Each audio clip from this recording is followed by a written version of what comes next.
Hello, beautiful people. Every time I say hello like that, I think of an ad for National Tiles. Anyway, um, it's Philippa Scott here and Philippa Cox. Together, we are Philippa Squared, Parenting by Design, and we are super excited to bring you another episode.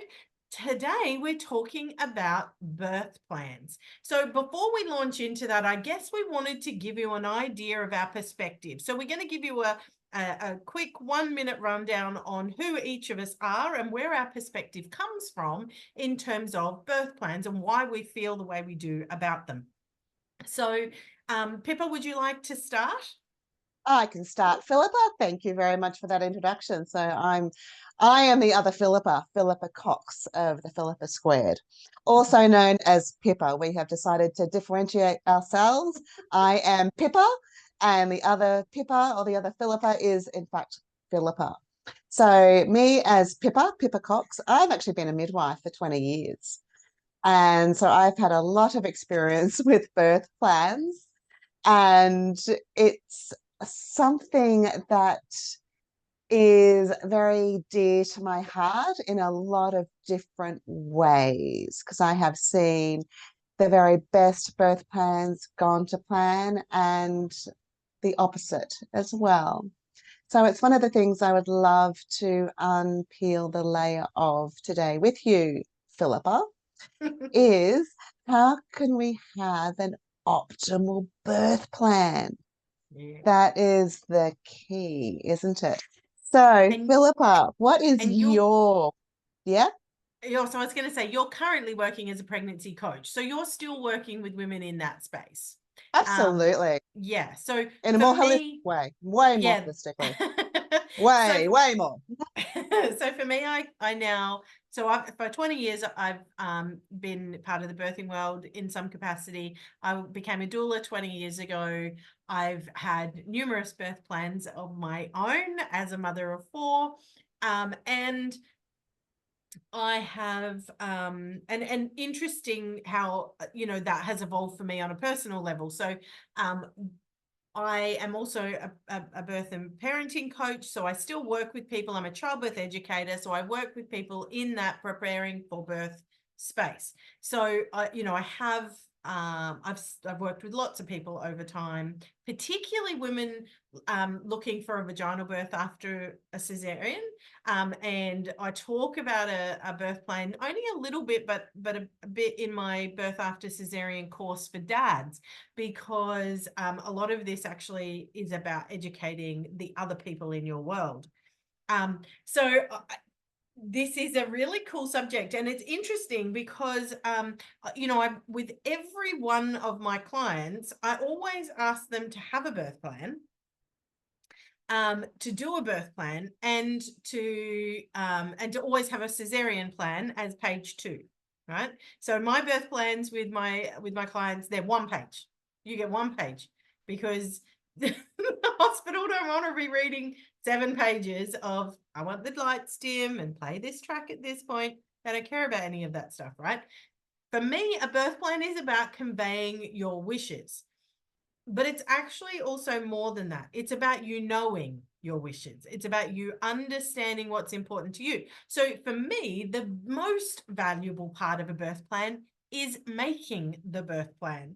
Is you actually, and I have this little set of cards, and you won't be able to see it unless you're watching us on YouTube, but I have this little set of cards, right, which I have been using as a childbirth educator for I think maybe 18, 19 years, right? And I pulled them out of my box the other day. So on one side, it says continuous monitoring. On the flip side of that, it says intermittent monitoring, right? And then you have the next one says midwife. And on the back side, it says physician. And then you have induction versus natural onset of labor. So one of the best parts of putting together a birth plan is actually determining what you want. Because most people just go in knowing what they don't want, but not a roadmap to how to get there. So for me, a birth plan is often about a roadmap to getting to the birth that you actually want and determining what you do want as opposed to just not what don't you want. I Um, love that. Love that. yeah. Because particularly with the roadmap, like when you're looking at that analogy, of you've got to know where you are at the moment. Hey, at this moment in time, where am I? What are my values? What are my beliefs? What is my risk-taking compass? Yeah, I like I mean, that. that's huge, you know, Yeah. like some people bungee jump every moment they have, and other people would never, ever, ever go near the edge of a cliff. Yeah.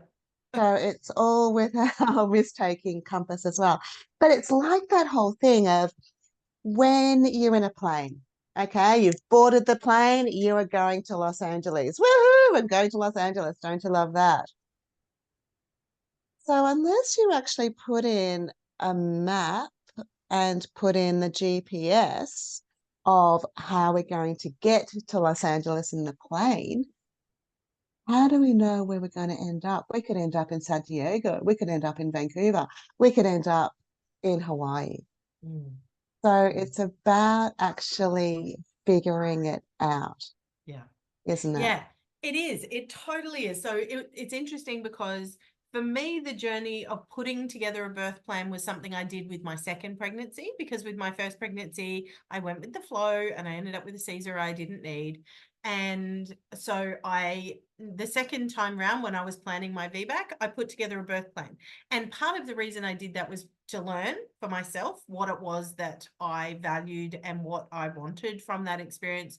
What was, so when I'm doing this with people and I go, okay, continuous monitoring versus intermittent monitoring, what are the risks and benefits of each of those, right? And I actually have I'm about to release a tool for people to be able to, it'll be free, but a tool for people to be able to use to go, okay, so what are the risks, the pros, the cons, the risks, the benefits, all that sort of stuff, the alternatives to doing this thing, so that we actually analyze and understand what happens if we choose that. How does that impact the rest of the line, right? We talk about the cascade, but unless you know where the cascade begins, you don't know that if you choose to have an induction that it could possibly mean this and then this and then this, right? So knowing what each of those choices means and the opposite of them and how they can impact the rest of, because if you turn left there, you're going to have to, and you meant to turn right, you're going to have to take a whole lot of right-hand turns to get back to the same point, potentially, if that's even possible. So the journey for me was to do the birth plan and my but my a lot of that actually happened in conjunction with my doula. So I was journeying, so very early in my doula career, I had a doula partner. She's now a midwife, and we had these discussions and learning together, and we didn't actually include my husband a lot in many of these discussions because he wasn't interested and he wouldn't have retained it anyway. But we had these discussions. So I had this birth plan, but the ultimate birth plan was, I had discussed this all with my doula, and my husband's instructions were, do what she tells you to do. If you don't know what I want in this situation and I'm not capable of saying it, do what she says, because she knows what I want. Right. Mhm. And that's how it was between the two of us. And she was with me for 3 out of my 4 births. And if we had have transferred with babies 3 and 4, because they were both born at home, if we had have transferred, the same instructions applied. Do what she says because she knows what I want. But the value for me was in learning the stuff that it took to learn to create the birth plan that I needed in order to be able to convey the information to the system. Love that. So, Right? what did you learn? What is the beautiful wisdom that you can impart for us? Well, it's about thinking around, okay, so I knew I didn't want another Caesar, right? So if you don't want another Caesar, you have to go all the way back to the beginning and think about what are the things that increase the risk of you having a cesarean. The very first thing that increases the risk of you having a cesarean is having an induction, right? It increases the risk of Caesar because it increases the risk of intervention. It increases the risk of fetal distress in the baby and all those other things. It increases monitoring needs, etc., because of all the extra synthetic oxytocin that might be put. So if you're being induced, you're more likely to be augmented. So Induction is the artificial beginning of labor, but augmentation is the artificial continuing or speeding up of labor, right? So, and that's not for you, Pippa, because I know you know that, but for our listeners who don't know. So, if you have an induced labor, you're more likely to need an augmented labor.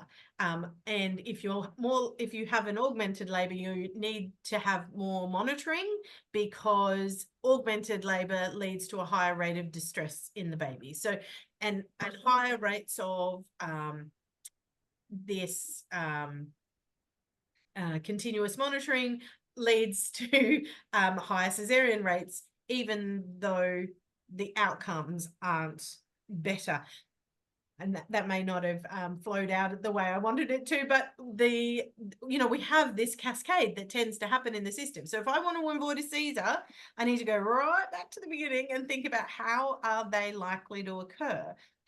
What am I in control of that would minimize my risk of having that outcome? So Beautiful. right? And so there are things that I'm not going to be in control of. If my baby, if the cord comes out before the baby, I'm not in, if the water's breaking, the baby's still high, I'm not in control of that. It's something I can't control. If there's a placental abruption, I'm not in control of that. I can't control those things. But what can I control? And what is that? Tell me. I can control whether or not I turn up for an induction appointment. I can control whether or not I agree to that. I can control whether or not I have continuous monitoring or intermittent monitoring with a Doppler. I can control whether or not I have a cannula in my hand. I can control whether or not I have vaginal exams. I can control whether or not students are allowed in the room. I can control. Yeah. Philippa, are you actually telling me and telling our listeners that you can be in control of your care during childbirth? Is that the wisdom you're imparting? Yes.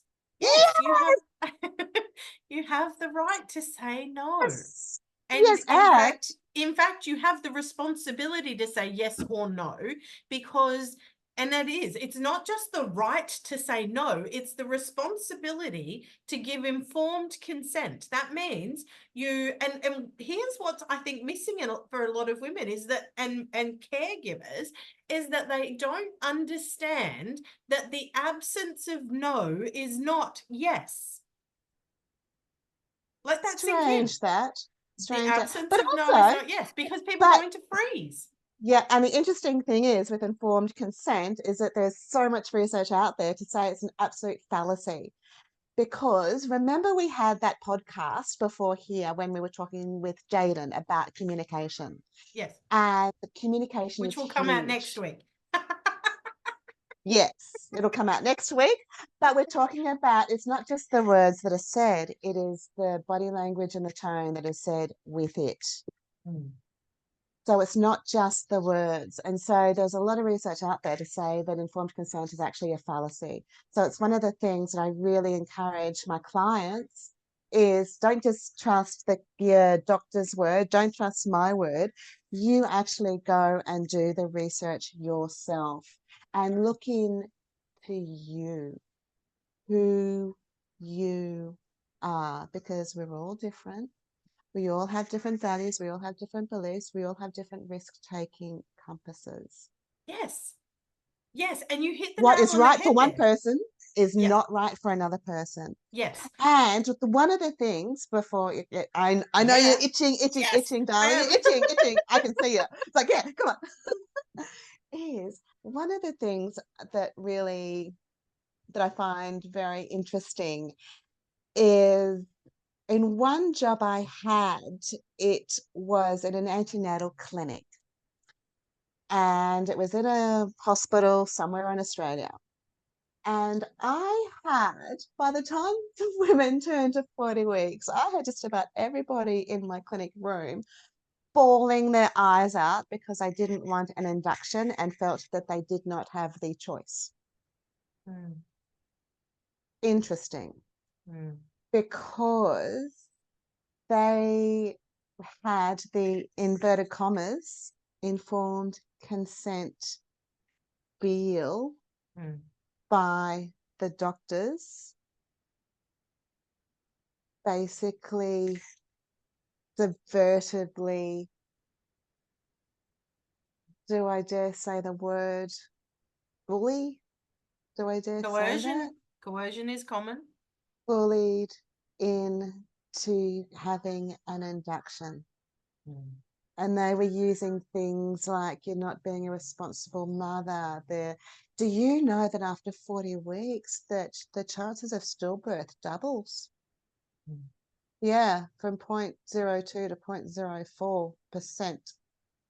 It Yes. doubles effectively. Yes, it does. But is that number really low? And then it also depends on your risk-taking compass as well and what you're comfortable in doing. Well, and that's the thing, Pippa. So it's actually when we look at risk assessment, right? So everybody has a different risk value assessment, right? And so I look at bungee jumping and I would never in a million years do it. It does not float my boat. So the risk versus value, for me, there's no value in it. And so the risk is too high. And then for some, but I chose to free birth my third baby, which for somebody else may be a risk too high versus the value perceived. But for me, the risk of going to hospital in my circumstance was higher than it was at home. So everybody needs to understand that when you look at a piece of research, you may look at the same numbers as the person next to you and still have a different perception of that risk. Your perceived risk assessment will be different based on your own value system. And so we cannot ever assume that one person's value will be the same as another. And when I talk to women, when I'm coaching them in terms of how they interact in their hospital appointments, when they have these discussions being had with them, I say to them, if you go into an appointment like that and somebody gives you a statistic like that, or the risk doubles at that point, doubles is not a statistic, right? It's not a statistic and it's not something you can use. What you can use is 0.2 to 0.4%, because what you want to do is you want to walk out of that appointment and be able to answer the question of somebody that you're talking to. So if you go home from that appointment and you're having a discussion with your sister or your husband or your mother or whoever, and you say, well, the risk doubles, do they have any information? No. They don't have any valuable information and you haven't been able to explain it. So ask and continue to ask questions. If somebody says to you the risk doubles, ask them what the risk is.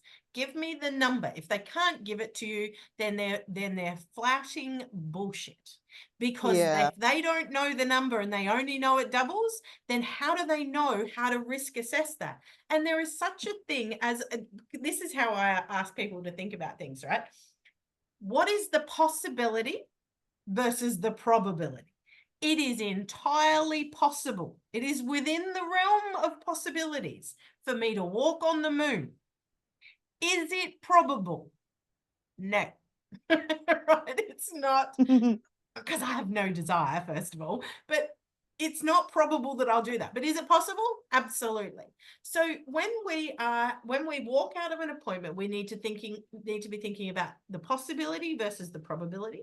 We need to be thinking about whether or not we can explain the answer to our questions with any actual accuracy. So if we don't understand it enough to be able to explain it to someone else, then our questions haven't been answered. And we should be walking into every appointment knowing what we want to know. This is not about them being on a fact-finding mission. This is about us being on a fact-finding mission. It's our pregnancy, it's our baby, it's our care. So we walk in going, okay, what do I want to know from this appointment? If you don't have anything you want to know from that appointment, then don't go. Right? If there is no value in you going to that appointment because you don't want to know anything, now you might just want to know that the baby is tracking in terms of size, or you might want to know that the you know, you might just want to hear the baby's heartbeat through the Doppler or whatever it is. That's a valuable reason to go, but that's because you have value in going, not because somebody else has demanded that you go. What do you want Yeah. to know? And then get the answers to those questions. We've veered away from birth plans. Sorry, I'm on a tangent, but these all come back into, though, you then adapting your birth plan based on information you receive at any particular point in time. So if you have this, if you have this birth plan that you do in your, in your early 30 weeks, and you create this birth plan based on the information you know, and then later on in your pregnancy something arises that means that you need to adjust your birth plan to some degree. And it's always why we have a Caesar plan, because A, it shows the hospital that you've thought about the plan B, right? That you are not living on another planet where things like that don't happen. And everyone who thinks that if they don't do a Caesar plan, or that they don't do a Caesar plan because they think it won't happen to them. That was me. I didn't think it had happened to me, but it did. And then I didn't have a plan for that. So having a plan takes out some of the pain of having to think all of that on the time, and it doesn't make it happen.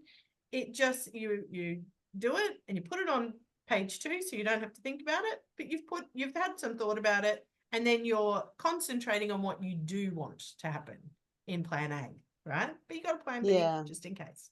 Yeah. And one of the words I love to use is, what do I prefer? What do I prefer in my care? Because they are definite wants. However, just that subtle difference of language opens up the possibilities of adaptability, like what you're saying with the Caesar plan. Because one of the things I used to just eye roll when I was in clinical practice as a midwife is women who confidently came in with a 10-page birth plan.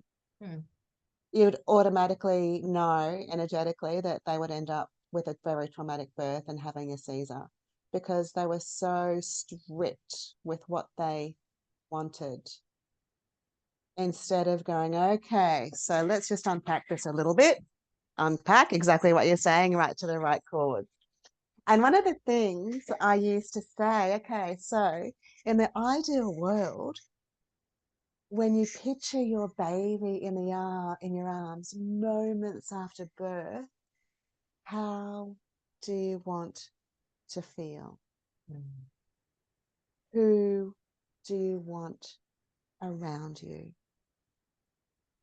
So you look at the end product and then you reverse engineer it. Yeah. And exactly what you're doing, Philippa, and I love that, is you've got, okay, so you've got on one side of the coin, you've got intermittent monitoring. On the other side of the coin, you have continuous monitoring, and unpack what that means with someone who knows, who can actually unpack it with you. Finally. Because continuous monitoring, there is so much research out there.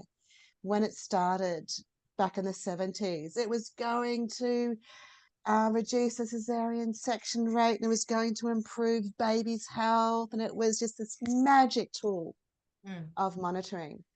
And what it's done, the exact opposite.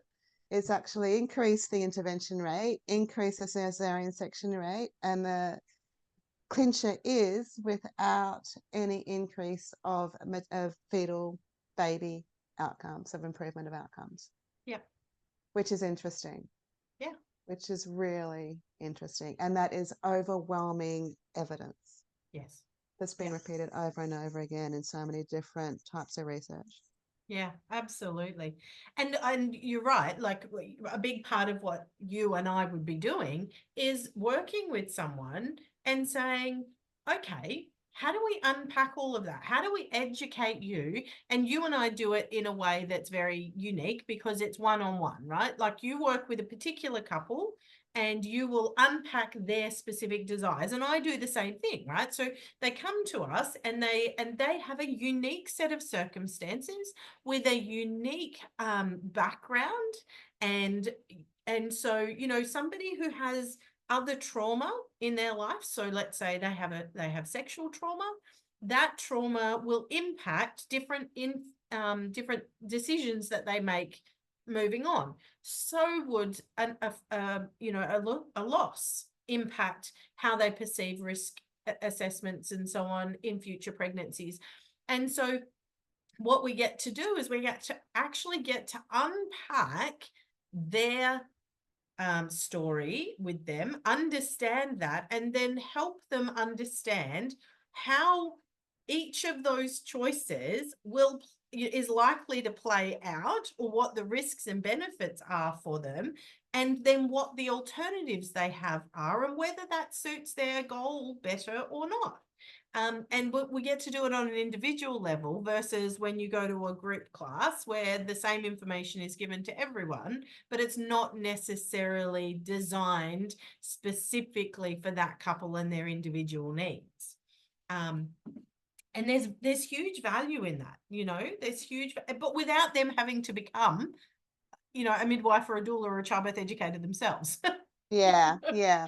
And it's that whole thing about, okay, so if you decide on this, it will lead to, like, if you decide on plan A. So for instance, 21 weeks, I'm having an induction. That's it. I'm having an induction. And it is your choice to be able to have that. Okay, so what does that actually mean? What is the road looking like with that? And being comfortable with all those interventions going along the road. Yes. And then if you've got one intervention that could lead to the other, that could lead to the other, it could end up looking like a spider's web, right? Yes. An absolute spider's web.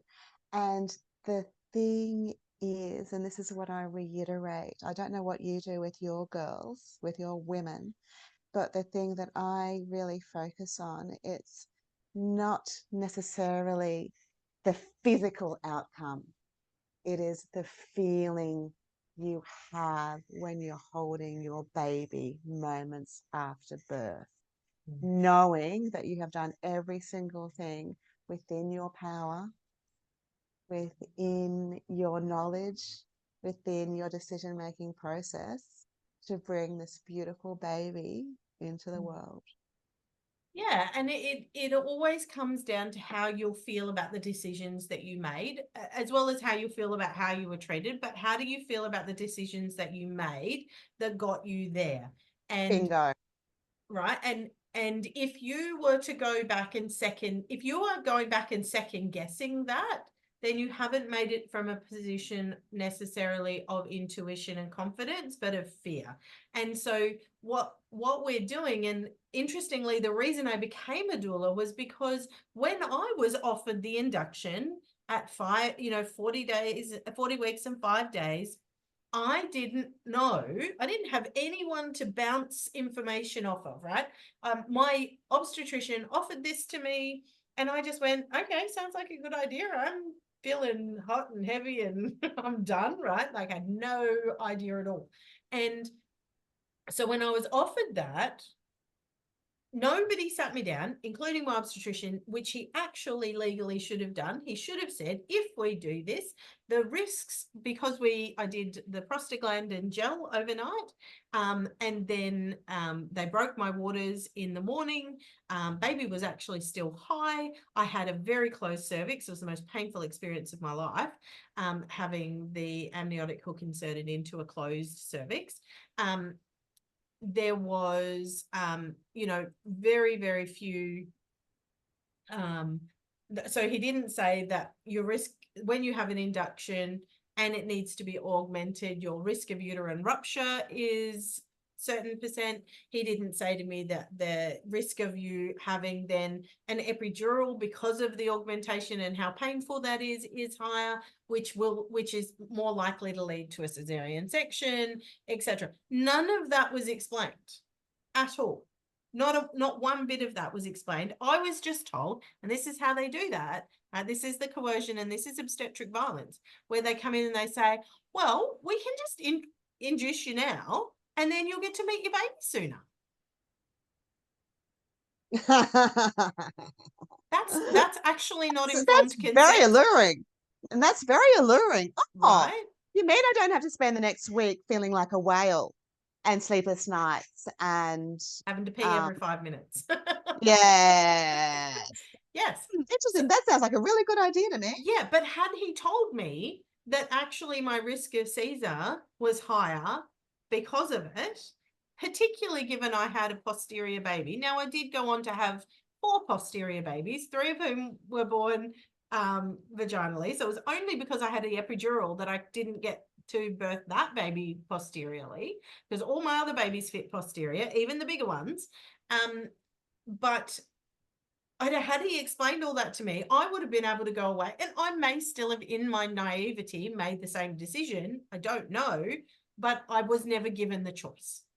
I was never given the information that would allow me to do that. And that's the benefit of a birth plan, is that you get to go through all the stages or all the transformations in labor, understand them and the different options that are available to you along the way, and be able to understand what they mean, so that you can say, well, actually, I don't want that. That's not going to get me what I want.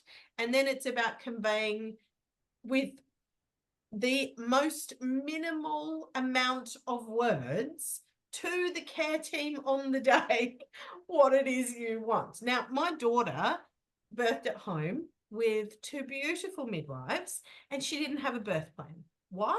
Because her midwife knew what she wanted, and I knew what she wanted. And she knew that that was it. That's all she needed, was somebody to convey that. Now, having a birth plan that's very simple, 1 page for what you want, including baby care, and a cesarean plan for the second page. One page says, these are the things that are important to me. They don't need to know how low you want the lights and what music you want played or any of that stuff. It's not important. It's a given, right? You can set up the room however you like. What is important is that you don't want to be offered pain relief, or you want an epidural, or, tell them how you want your pain management to go, how you want, your baby care to go, how you want, a Caesar to go if that's necessary, etc. But it doesn't have to include, because most of these decisions you're going to make before you walk in. And if you don't accept the induction, then a lot of these things are off the table. You don't even have to have them. You don't have to have, I don't want an induction in your birth plan, because if you show up in labor, it's a given. You're already in labor. And one of the exactly. And one of the things I'm really, really big on with the birth plan is to talk about, particularly, it's, as you said, with your daughter and her 2 midwives and you guys knew what she wanted, so that wasn't a problem. And for people having their own midwives, their midwives know what their clients want. However, for women who are birthing in a tertiary hospital, who have had a different midwife with everybody, with every visit, and a different midwife that's going to be there with their birthing, is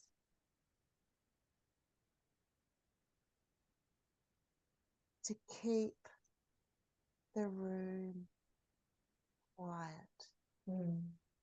and uninterrupted. Because I know that hospitals are big, bureaucratic places.